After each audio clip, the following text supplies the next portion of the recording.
Irmãos, eu convido-os a abrir no primeiro livro das Crônicas, capítulo 13.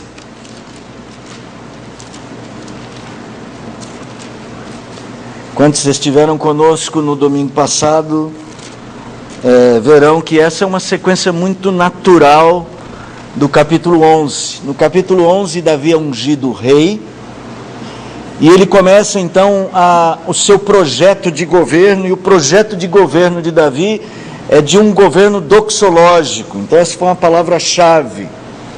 O que é uma vida doxológica? Uma vida de adoração. Então semana passada esse foi o nosso foco no início do governo de Davi, e o que nós vimos lá no capítulo 11 é o quanto Davi valorizou a unidade, o quanto as pessoas valorizaram o papel de Davi, e o quanto a palavra de Deus é que dava o norte deste amplo projeto de vida teocêntrica, de vida doxológica, vida de adoração. Hoje no capítulo de número 13, nós vamos ver o início deste projeto, ou da execução deste projeto. Bom, o início em termos, porque Davi, a primeira coisa que ele faz como grande rei pastor, é conquistar Jerusalém, a cidade do Deus vivo. E agora ele vai dizer assim: Jerusalém precisa de algo mais se nós queremos ter uma vida doxológica.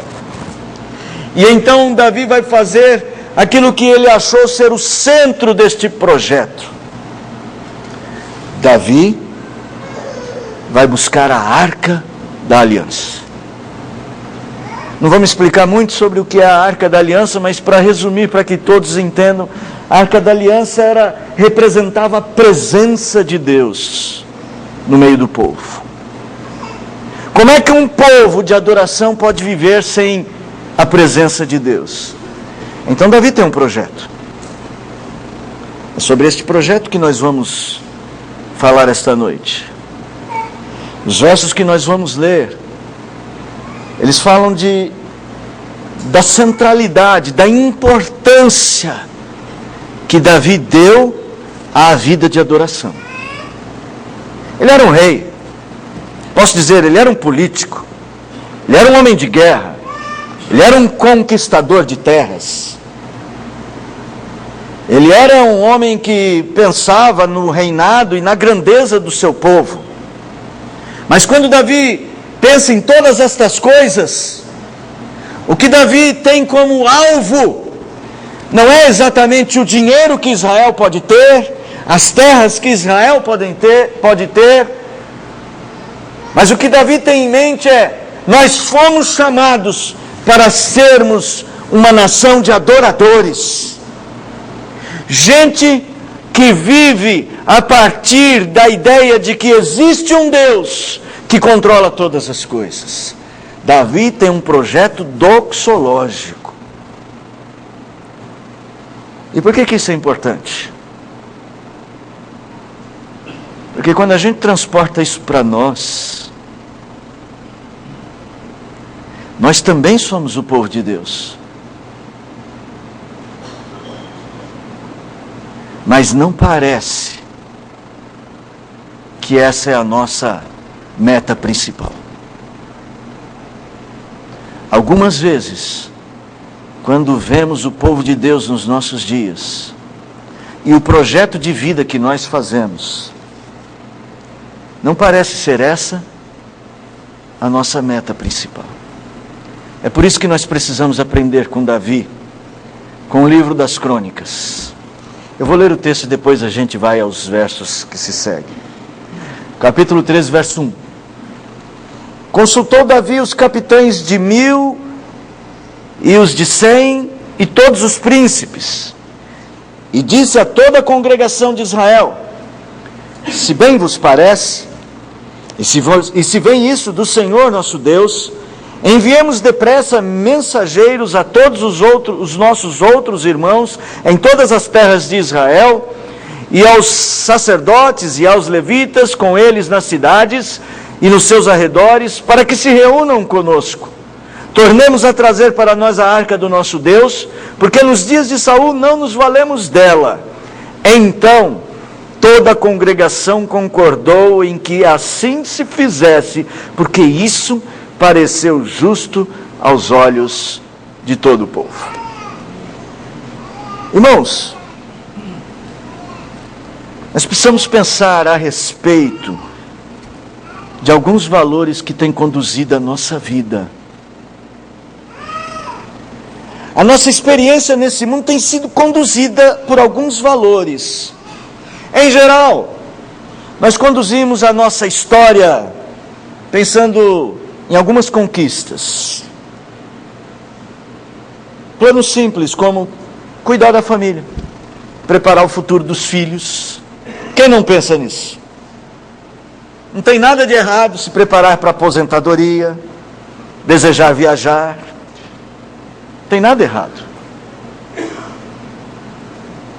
O ponto não é que essas coisas sejam erradas. Elas são lícitas. Elas são mesmo desejáveis. A questão não é essa.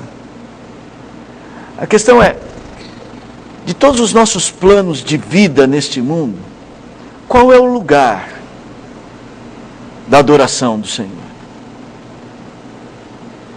Qual é o lugar do propósito doxológico da nossa vida? Afinal, nós não fomos criados para glorificar a Deus. Quando nós traçamos a nossa rota de vida, qual é o lugar disto? Deus nunca nos proibiu de fazermos bons planos, planos saudáveis. Aliás, Ele estimula que sejamos sábios em preparar a nossa vida. Mas muitas vezes, nós fizemos uma inversão de valores. Quando Jesus Cristo disse, buscai, pois, em primeiro lugar o reino dos céus, a sua justiça, e colocou aquelas coisas do comer, beber e vestir como uma consequência, Jesus estava reorganizando a vida doxológica. Mas nós muitas vezes fazemos o contrário. A questão que nos leva a um texto como este, e que exige de nós uma posição diante da Bíblia, é que a Bíblia sempre nos exorta que Deus deve ser a nossa prioridade. Irmãos, quando Davi iniciou seu governo, ele sabia que ele podia ter muitas conquistas. Ele era um homem de guerra. Ele tinha pelo menos 30 mil homens ao seu lado, homens preparados para a luta. Era um bom exército para aquela época. Aliás, é um bom exército até para os nossos dias. Mas Davi sabia que a vida não se resume a conquistas de terra. Que o principal da vida é buscar a Deus. Então nós precisamos muito, como eu disse, pensar a respeito de quais são os valores que movem a nossa vida nessa terra. Nessa nossa breve passagem neste mundo, no qual nós temos a grande oportunidade de viver para a glória de Deus. Vivemos pouco, gente. Vivemos, como diz o Salmo, 70 anos. Com um pouquinho mais de canseiro e enfado, 80. E havendo vigor. Alguns, como diz a brincadeira, na hora essa chega a 100. Mas ainda assim é pouco.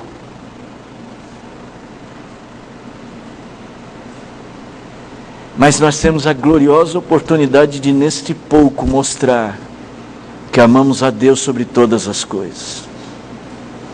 Qual é o lugar deste desejo na sua vida? É disso que nós precisamos falar essa noite. Quando você olha para o texto, e é bom que você olhe bem para esse texto, você vai começar a perceber o seguinte, olha os 2 primeiros versículos. O escritor de Crônicas, eu já disse isso semana passada, mas vou repetir. Ele conta as mesmas histórias que Samuel e Reis, os livros dos reis. Só que ele conta de um ponto de vista doxológico. Vale a pena você comparar os textos. E aqui ele sempre vai mostrar a ênfase na reconstrução da adoração. Porque o escritor de Crônicas escreve num período que o povo reconstruiu o templo lá depois do exílio. E quando eles olharam para o templo, eles falaram, nossa, como é menor que o de Salomão. Mas antes disso, eles olharam para o templo destruído e muitos deles não se tocaram de que tinham que construir o templo. O profeta Ageu chega a dizer o seguinte, vocês não vão cuidar da casa de Deus, não? Vocês vão cuidar só da vida de vocês?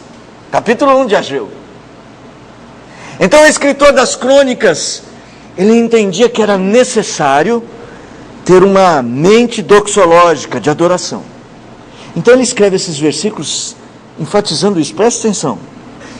Consultou Davi os capitães de 1000 e os de 100 e todos os príncipes, e disse a toda a congregação de Israel, se bem vos parece, se vem isso do Senhor nosso Deus, enviemos depressa mensageiros a todos os outros irmãos em todas as terras de Israel, e aos sacerdotes e aos levitas com eles nas cidades e nos seus arredores, para que se reúnam conosco. E a ideia é, vamos trazer a arca do Senhor para nós.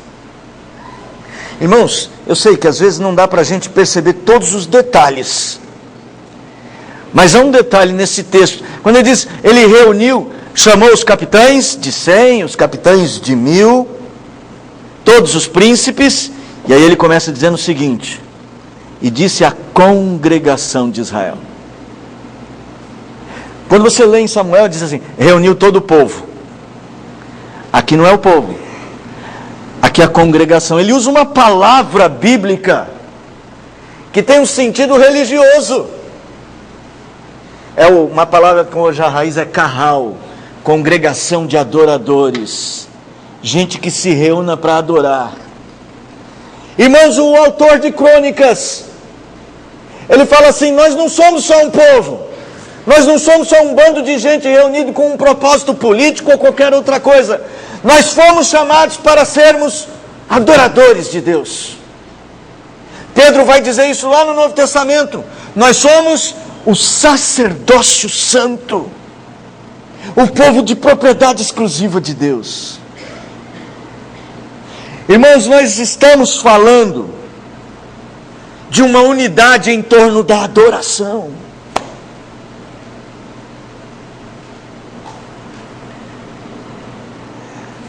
Nós deveríamos desfrutar dessa vida como adoradores. Isso implica em desfrutar dessa vida de um modo diferente. Olha, o Salmo 19 diz que todas as coisas apontam para Deus, os céus proclamam a glória de Deus. Nós deveríamos conseguir ver Deus em todas as coisas da vida e ter um sentimento de adoração, irmãos.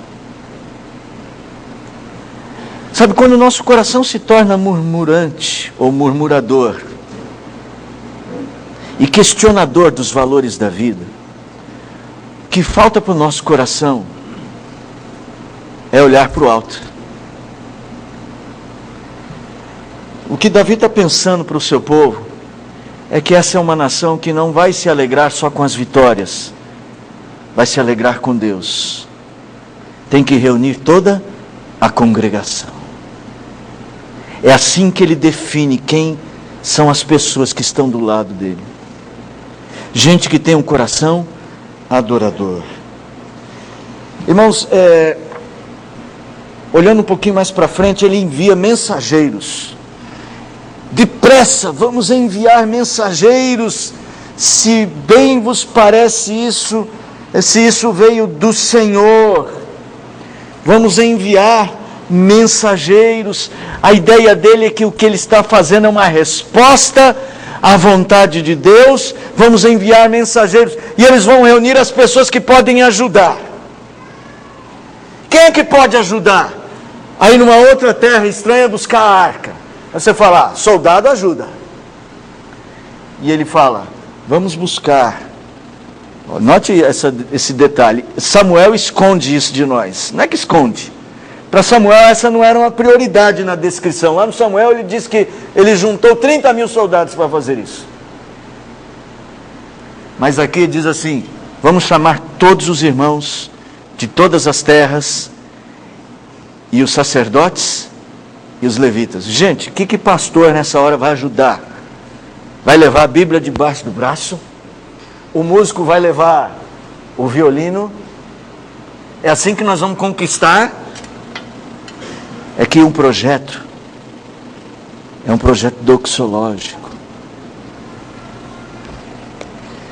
Reunir conosco os levitas, os sacerdotes, os membros da estrutura cultica. O que é importante aqui? É importante você perceber que o que Davi está fazendo é reunindo todos os esforços na direção certa. Esse é o ponto que nós precisamos aprender. Se nós queremos mesmo desfrutar de uma vida de adoração, nós temos que usar os nossos recursos na direção certa. Esse é o ponto que esses dois versículos estão abrindo diante de nós. O escritor vai dizer, vai definir, nós temos uma congregação, carral. Quem é que vai nos ajudar? Os levitas e os sacerdotes. E ele usa uma outra expressão para definir a ideia do que é que ele quer fazer. É quase um culto mesmo, para que se reúnam conosco. E ele usa justamente uma palavra, kibbutz, que é a ideia de estar junto. Que é conhecida nossa, né? Daqueles kibbutz israelenses. Convivência.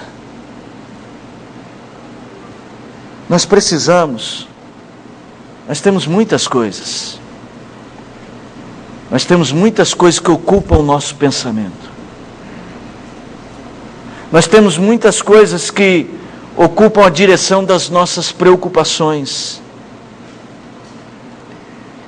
E de fato, irmãos, o que precisamos é trabalhar na direção certa. Lembra o que Jesus falou para Marta? Marta estava ocupada em algo bem legítimo, preparar a refeição para Jesus. Mas ela estava esquecendo a prioridade. Onde é que você gasta o seu dinheiro? O que é que consome o seu tempo? Onde é que vão todas as suas energias, as suas melhores energias? Quais são realmente as coisas com as quais você está realmente preocupado? Davi sabia que Israel precisava viver para Deus. Israel podia ter 1000 projetos. Quando Deus chama Israel, lá do Egito, no texto que nós lemos, para ser livre numa terra que Deus havia de dar, a mensagem que Moisés disse para o faraó foi: liberta o meu povo, para o meu povo adorar a Deus. A verdadeira liberdade é essa, e Davi sabe. Então os esforços de Davi é para levar o povo à adoração. Eu pergunto, esse é a nossa maneira de viver é essa? Nós realmente reunimos os nossos esforços para uma vida doxológica? Hoje pela manhã o professor da escola dominical, ele estava confessando os pecados dele. Ele diz assim: uma das minhas perguntas é: quanto tempo eu fico lendo sobre futebol? Quanto tempo você lê sobre futebol? Sobre política? Quanto tempo você gasta tentando aprender um novo negócio? E eu não estou nem dizendo que isso é errado, não é. Mas ponha na balança. Quanto tempo você se preocupa se você tem um coração verdadeiramente adorador? É fácil, irmãos. Faz uma conta do dia de amanhã Quanto tempo você vai preparar ao longo do dia para fazer as coisas para Deus e não só para você mesmo? Porque o tempo e o esforço de um verdadeiro adorador é conseguir enxergar a vida para Deus. Davi sabia disso.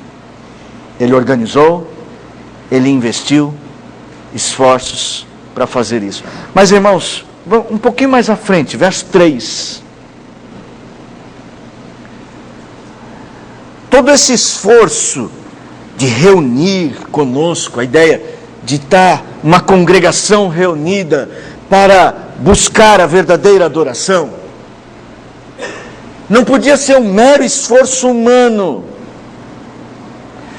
Davi vai dizer, o nosso propósito não é só criar uma religião, não é só criar uma igreja, não é só criar um hábito de adoração, porque isso qualquer idólatra faz.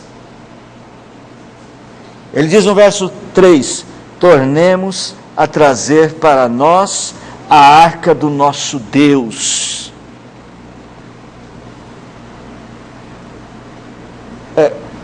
Davi identificou que quando se deseja construir uma vida doxológica, o que realmente nós precisamos é de Deus. Nós podemos ter levitas, nós podemos ter sacerdotes, nós podemos ter uma congregação reunida, mas tudo isso sem Deus não é culto. Não é vida doxológica. Nós podemos ter Bíblia, nós podemos ter hinos, nós podemos ter instrumentos, nós podemos até ter tempo para essas coisas, mas tudo isso verdadeiramente sem conexão com Deus não é culto. Davi entendia isso. Eu quero fazer uma comparação. Imagine você vai numa padaria ou agora eu não sei como é que chama, onde vende doceria. Uma doceria. Onde vende bolos. Agora tem muito disso. E você quer comer um bolo de cenoura. E você vê na vitrine um bolo de cenoura. O bolo de cenoura tradicional, gente, ele é coberto de chocolate. De uma deliciosa camada de chocolate. Eu nem gosto tanto, mas eu gosto do bolo de cenoura. Aí você olha para aquele bolo de cenoura e fala, me dá um pedaço daquele. A moça vem e te serve. Ou o moço.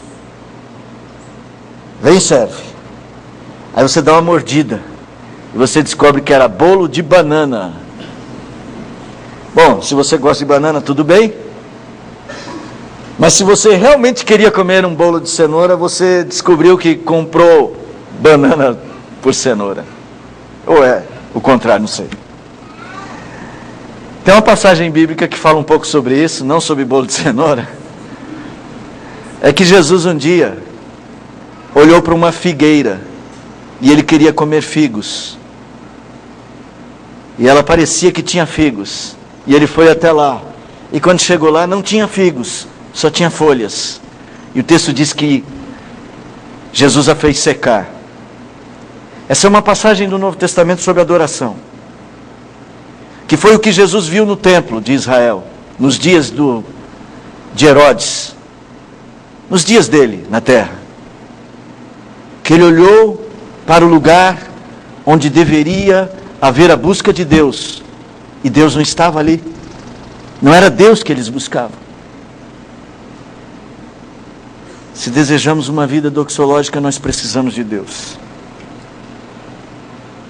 Irmãos, eu já falei sobre a arca. A arca simbolizava a presença de Deus. E Davi diz assim, tornemos a trazer para nós a arca. Não é um projeto pessoal. Não é um anseio pessoal, uma ambição pessoal. Tem que ser uma ambição de um povo, de uma congregação. Você deveria pensar na sua família. Às vezes eu vejo, irmãos, o nosso comportamento é assim. O pai vai para a igreja. E ele está satisfeito em ir para a igreja. Porque ele está buscando a Deus. E ele vai orar pela família dele. Porque a família dele não busca a Deus. E ele tem só um projeto pessoal. Davi não. Davi tem um projeto em que ele diz, vamos todos nós, vamos buscar a Deus. Porque Davi sabe que a adoração é um processo coletivo. Ele não é um acomodado. Josué foi assim.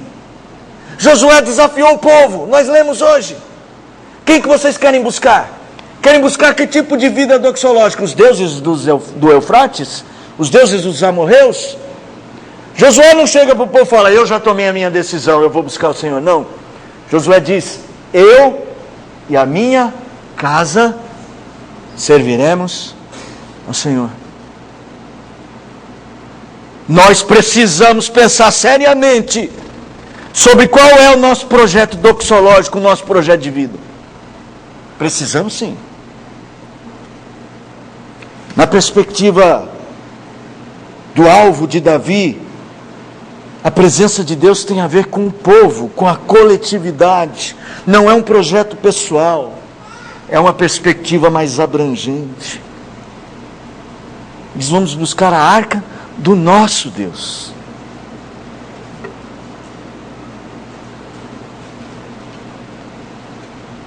A ideia de Deus, de um Deus que estava sobre todos, que dava significado à vida.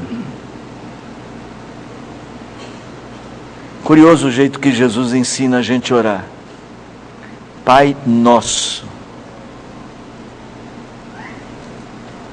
Como Jesus tem uma perspectiva correta de que precisamos uns dos outros para este projeto. Eu falei bastante semana passada sobre a ideia da unidade. Hoje eu não vou falar. Não é um projeto de pessoas isoladas. É um projeto coletivo. Não é um projeto de quem sabe mais, de quem sabe menos, se você é mais santo ou menos santo. É um projeto de gente que quer Deus, que quer a presença de Deus. O que nós buscamos não é provar o quanto somos melhores que os outros, mas é que a unidade do povo que busca a Deus é onde Deus se manifesta. Semana passada citei o Salmo 133. A bênção de Deus está presente na unidade. Porque nós precisamos de Deus. Veja só, ele faz um contraste com os dias de Saul. Está lá no final do verso 3. Dizendo, nós precisamos da arca de Deus, porque nos dias de Saul nós não desfrutamos dela. Saul tinha um projeto de governo que não envolvia Deus no centro da comunidade. Quando ele diz nós não nos valemos dela, é como se ele dissesse nós não seguimos, não a seguimos. Eu acho que ele tinha em mente o que a arca fazia nas guerras de Josué. A arca ia na frente e o povo atrás para ganhar a vitória. Fazendo nos dias de Saul, a presença de Deus não era a coisa mais importante. Você sabe que às vezes é isso. A presença de Deus não é a coisa mais importante para muitos dos filhos de Deus hoje. Irmãos, nós precisamos mesmo repensar os valores que moldam o nosso coração nos dias de hoje. Se você deseja um projeto doxológico, um projeto de vida de adorador,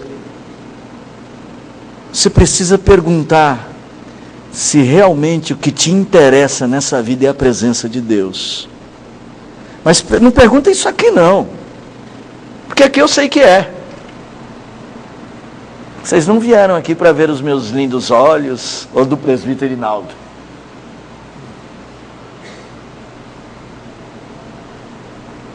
Eu quero que você pergunte isso amanhã, nos negócios, nas soluções dos problemas familiares, nas escolhas. Vou falar das escolhas já já.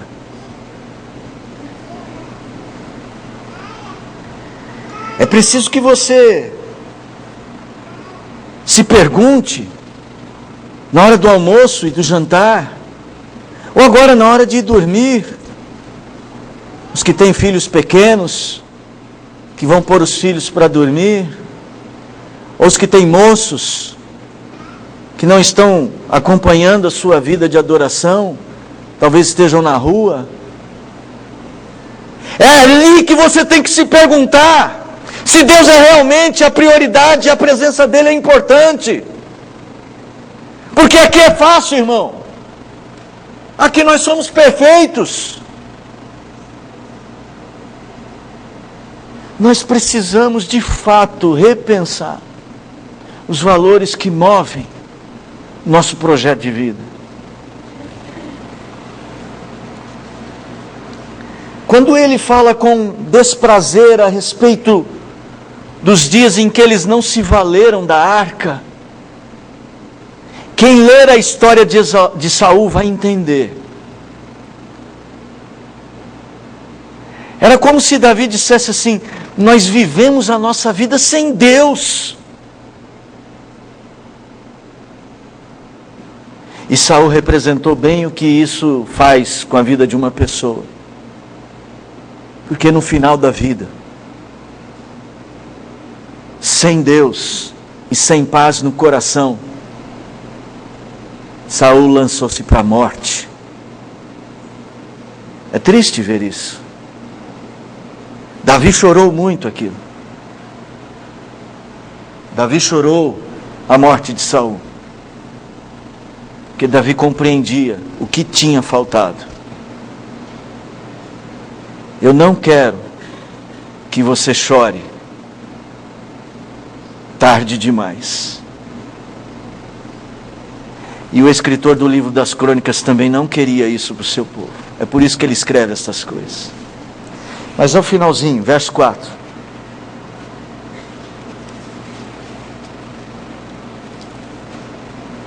Que coisa interessante isso que aconteceu aqui. Aconteceu também com Josué. No verso 4 diz assim: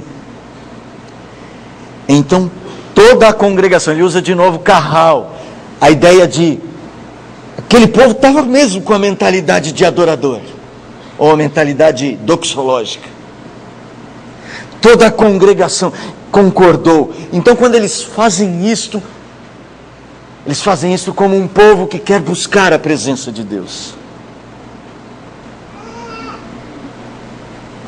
Toda a congregação concordou em que assim se fizesse, porque isto pareceu justo aos olhos de todo o povo.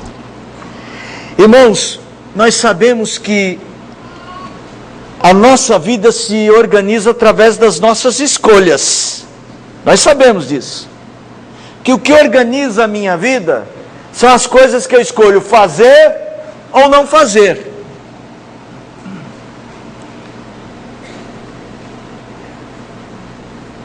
Sabemos que os nossos esforços estão vinculados à importância que nós damos às coisas que nós escolhemos. Por exemplo, pessoa que quer muito viajar no final do ano e quer viajar para um lugar caro, está juntando dinheiro desde o ano passado, a não ser que tenha já dinheiro sobrando, mesmo com muito esforço.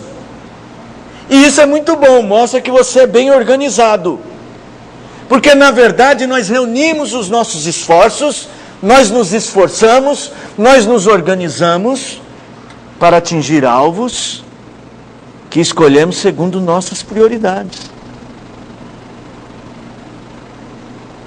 É por isso que Jesus disse: onde estiver o teu tesouro, ali estará o teu coração. É nesse sentido. Josué fez o desafio para o povo: qual é o tesouro que vocês querem buscar? O tipo de vida dos antigos pais lá do Eufrates e os seus deuses? O tipo de vida política das nações de Canaã e os seus deuses? A prioridade minha é servir ao Senhor.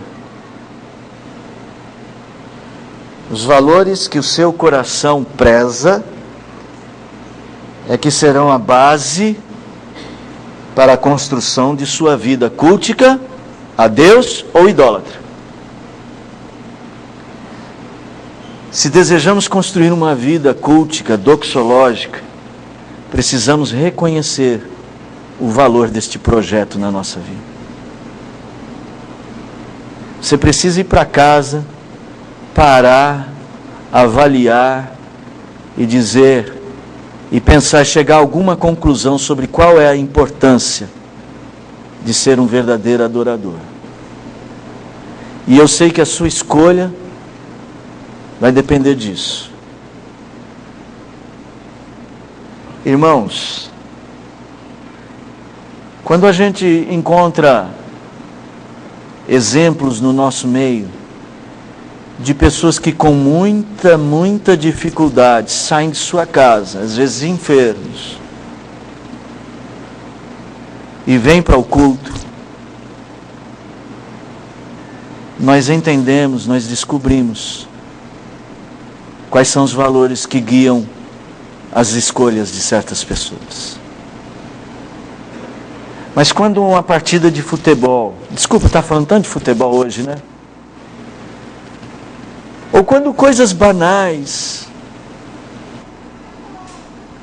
roubam do nosso coração o desejo de adorar a Deus, aí também nós entendemos quais são as escolhas que movem o coração de alguém.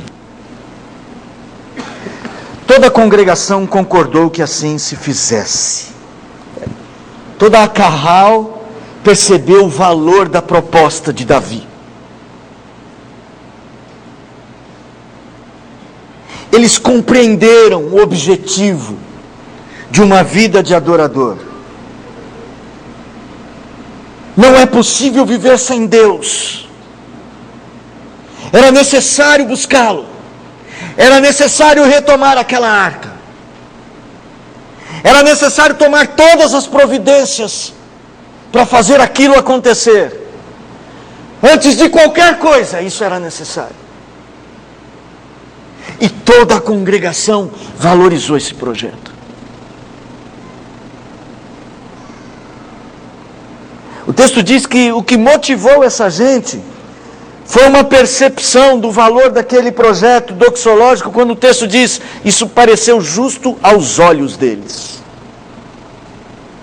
A ideia de parecer justo aos olhos, não é que eles viram um projeto desenhado na lousa, no PowerPoint, e acharam boa apresentação. A ideia é, eles avaliaram.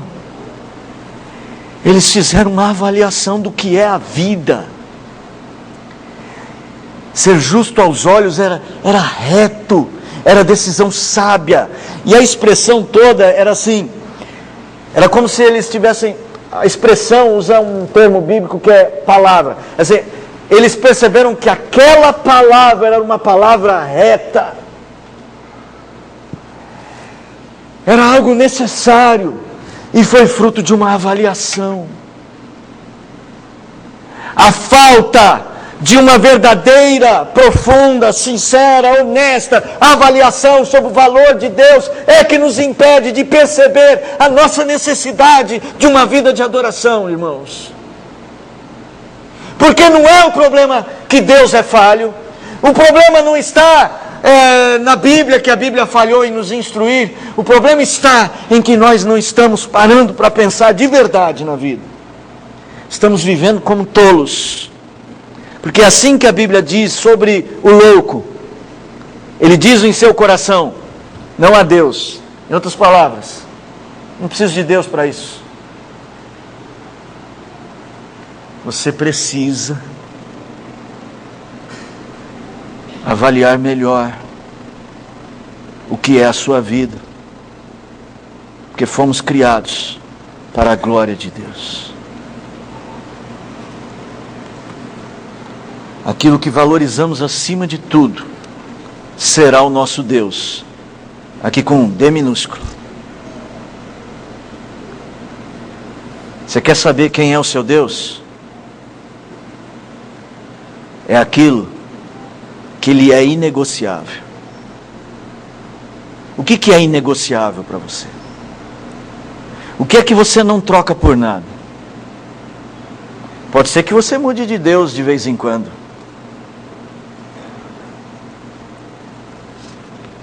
Aquele povo compreendeu, avaliou e escolheu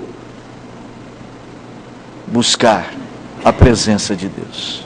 Louvado seja o Senhor.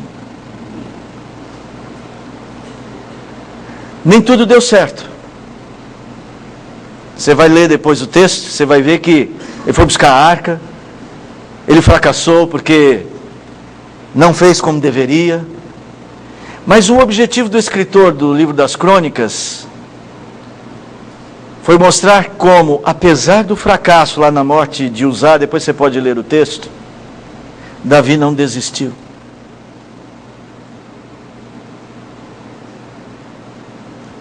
Porque na verdade, esse não é um projeto que a gente faz por nós mesmos. Nem é uma avaliação e uma conclusão que a gente mesmo chega.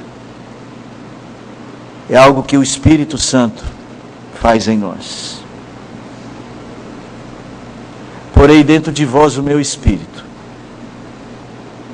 e eu farei vocês andarem nas minhas leis. E quando Deus faz isso, nós o buscamos. Davi errou algumas vezes neste projeto, mas ele sabia que tinha de retomar. Um dia ele disse assim: não me repulses da tua presença, não me apagues o Espírito, não me retires o Espírito, não tire de mim a alegria da salvação. É disso que nós precisamos hoje. Precisamos organizar a nossa vida para um projeto mais elevado, mais verdadeiro diante de Deus, de amá-lo acima de todas as coisas, nos transportar para um modelo de vida que supera. Nós precisamos superar as nossas próprias fraquezas. Nós precisamos parar de dar desculpas para nós mesmos. Nós precisamos de Deus.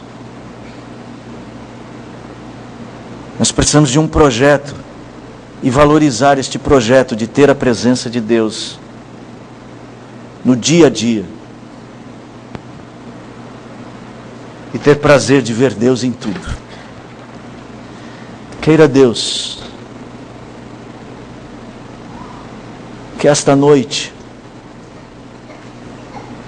se você tem errado, se você tem falhado, que você ouça a voz de Deus, que você se recupere. Queira Deus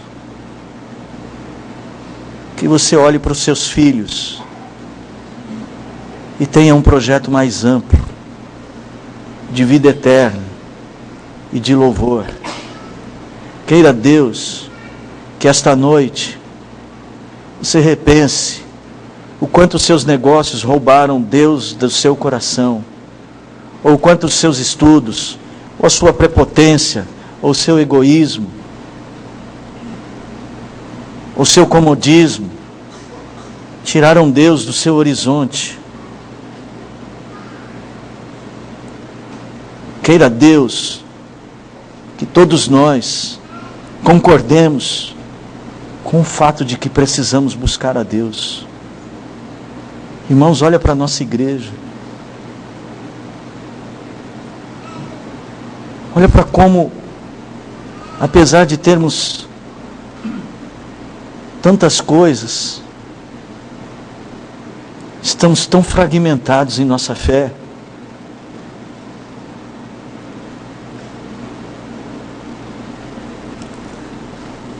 Se a nossa igreja fosse uma igreja mais consciente dessa vida doxológica, vocês não acham que os nossos cultos, o nosso espaço já seria pequeno?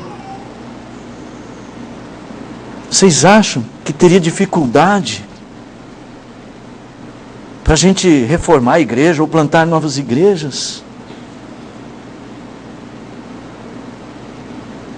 Vocês acham que seria sofrido fazer uma reunião. Hoje eu vi a Patrícia avisando que 4 igrejas não conseguem pôr jovens para um acampamento. E às vezes nós não conseguimos fazer isto. Parece que a gente precisa ficar provando que a gente tem um serviço bom, quando você deveria buscá-lo. Nós precisamos convencer por marketing. Irmãos, não tem sentido algum a gente precisar convencer alguém de que deve vir à escola dominical, de que deve estudar a palavra, de que é bom para o seu filho que vá a um acampamento, de que é bom para a sua família que seus filhos venham para adorar a Deus na igreja, de que é importante sustentar financeiramente a igreja. É porque nós estamos fragmentados numa fé onde Deus não é prioridade. Ainda bem que temos uma igreja, irmãos, eu não estou reclamando da igreja, porque nós ainda temos uma igreja que sabe essas coisas, mas nós precisamos mais do que saber. Nós precisamos de quebrantamento. Nós precisamos negar a nós mesmos. Nós precisamos amar a Deus. Eu tenho certeza que Davi tinha visto esse fracasso no tempo de Saul. O próprio Davi escreve que rios de lágrimas correm dos meus olhos, porque o povo de Deus se desviou do seu Deus. Não lembro qual é esse salmo, pois alguém acha aí para mim. Mas procure isso. No fundo eu também. E eu sei que cada um daqueles que realmente temem ao Senhor sentem isso. E eu sei que os pais choram pelos filhos. Eu sei. E Deus sabe. E Deus está lá no céu. Está aqui conosco. E Ele sabe. E diz a palavra, nós lemos hoje: eu vi a aflição do meu povo e desceu para libertar o seu povo. E eu quero encerrar porque eu quero dizer algo sobre o papel da igreja no Brasil. O que precisamos no Brasil